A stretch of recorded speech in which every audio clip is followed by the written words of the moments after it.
अवांजी समातुन ताईं radio voice of Sindh London.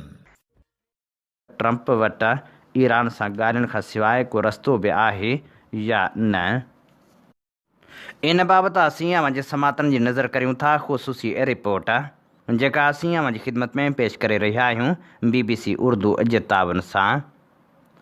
अमरीकी सदर डोनाल्ड ट्रंप जे ईरान बाबति ताज़े सख़्त बयाननि हिकु भेरो ॿीहर विच ओभर खे आलमी ध्यान जो मर्कज़ बणाए छॾियो आहे।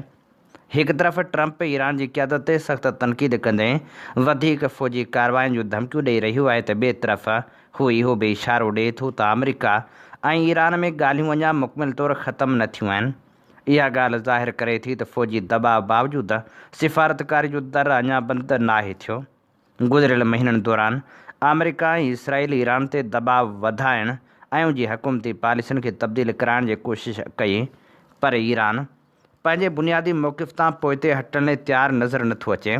ख़ासि तौर ते आबनाए हुर्मुज़ बाबति ईरान जो मौक़िफ़ इंतिहाई सख़्तु आहे। ईरान हिन सामूंडी रस्ते खे पंहिंजी क़ौमी सलामती ऐं इलाइक़ाई असर रसूख़ जो अहम हिसो सम्झे थो। आबनाए हुर्मुज़ आलमी मईशत लाइ इंतिहाई अहम आहे।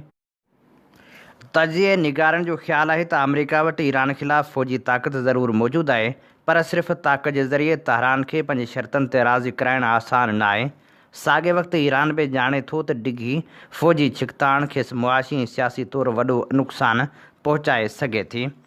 उन करे ॿिन्ही धुरियुनि लाइ ॻाल्हियुनि जो रस्तो इख़्तिलाफ़नि बावजूदि सभ खां वधीक अमली ऐं फ़ाइदेमंद इख़्तियार नज़र अचे थो। कंहिं बि मुमकिन मुआदे लाइ ज़रूरी हूंदो त ईरान खे मुआशी पाबंदियुनि में कुझु रिआयतूं, तेल विकिरो करण जा मौक़िया ऐं मंझंदि असासनि ते रसाई मिले, जॾहिं त उन जे बदिले में ईरान खे पंहिंजे जोहरी प्रोग्राम बाबति वधीक शफ़ाफ़ियत, बैनुल अक़वामी मुआइननि जी इजाज़त ऐं यूरेनियम जी अवज़ूदगी बाबति कुझु पाबंदियूं क़बूल करणियूं पवंदियूं। मौजूदा सूरतहाल मां इहो ज़ाहिर थिए थो त सख़्त बयाननि ऐं फ़ौजी दॿाउ बावजूदि अमरीका ऐं ईरान आख़िरकार ॻाल्हियुनि खां मुकमिल तौरु पासो नथा करे सघनि। जेकॾहिं सिफ़ारती कोशिशूं नाकाम थियूं त न रुॻो विच ओभर पर आलमी मईशत, तवानाई जी फ़राहमी ऐं बैनुल अक़वामी अमन खे बि संगीन ख़तरा दरपेश थी सघनि था। उन करे ईंदड़ ॾींहंनि में दुनिया जूं नज़रूं जंग खां वधीक ॻाल्हियुनि जी मेज़ ते हूंदियूं। अवांजी समातुन ताईं radio voice of Sindh London.